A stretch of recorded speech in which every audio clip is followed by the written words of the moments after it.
In this video, we'll talk about the keto diet and cancer.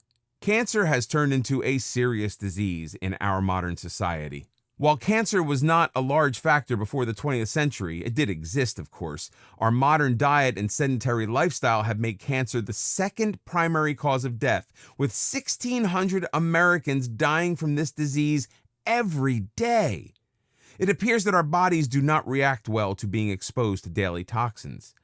While any cancer treatment must be guided by your physician, it's a good idea to discuss the keto diet and what it can do to help the treatment of this disease. A cancer-specific keto diet may consist of as much as 90% fat. There's a very good reason for that. What doctors do know is that cancer cells feed off carbohydrates and sugar. That's what helps them grow and multiply in number. As we've seen, the keto diet dramatically reduces our carbohydrate and sugar consumption as our metabolism is altered. What the keto diet does, in essence, is remove the food on which the cancer cells feed and starves them. The result is that the cancer cells may die, multiply at a slower rate, or decrease. Another reason why a keto diet is able to slow down the growth of cancer cells is that by reducing calories, cancer cells have less energy to develop and grow in the first place. Insulin also helps cells grow. Since the keto diet lowers insulin levels, it slows down the growth of tumorous cells. When on the keto diet, the body produces ketones. While the body is fueled by ketones, cancerous cells are not. Therefore, a state of ketosis may help reduce the size and growth of cancer cells. One study monitored the growth of tumors in patients suffering from cancer of the digestive tract.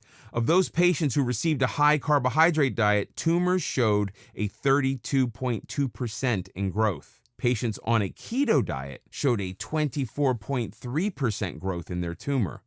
The difference is quite significant. Another study involved 5 patients who combined chemotherapy with a keto diet. 3 of these patients went into remission. 2 patients showed a progression of the disease when they went off the keto diet. More studies are needed, but these numbers are encouraging. The keto diet may help prevent cancer from occurring in diabetic patients in the first place. People with diabetes have a higher risk level to develop cancer due to elevated blood sugar levels. Since the ketogenic diet is extremely effective at decreasing the levels of blood sugar, it may prevent the initial onset of cancer.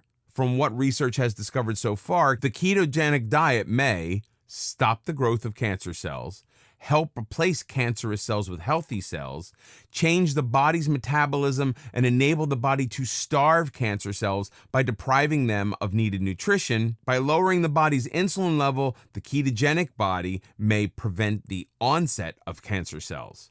On a ketogenic diet, specifically for cancer, your fat should be at 75 to 90%, protein 15 to 20%, and less than 5% carbohydrates. Foods to eat: eggs, including yolks, all green leafy vegetables, as well as cauliflower, avocado, mushrooms, peppers, cucumbers, and tomatoes. When choosing dairy, opt for a full-fat version of cheeses, butter, sour cream, yogurt, and milk. Eat nuts such as walnuts, almonds, filberts, and sunflower and pumpkin seeds. Foods to eat in moderation: have 1 helping of root vegetables, such as yams, parsnips, carrots, and turnips every day. Fruits contain sugar, so treat them like candy, 1 small piece per day. A glass of wine, vodka, whiskey, and brandy once a week. No cocktails with sugars. A small piece of chocolate with 75% or higher cocoa content once a week. Foods to avoid: any food containing sugar, including cereals, soft drinks, juices and sports drinks, candies and chocolate. Limit artificial sweeteners as much as possible. Starchy foods such as pasta and potatoes, breads, potato chips and French fries, cooking oils and margarine. All beers.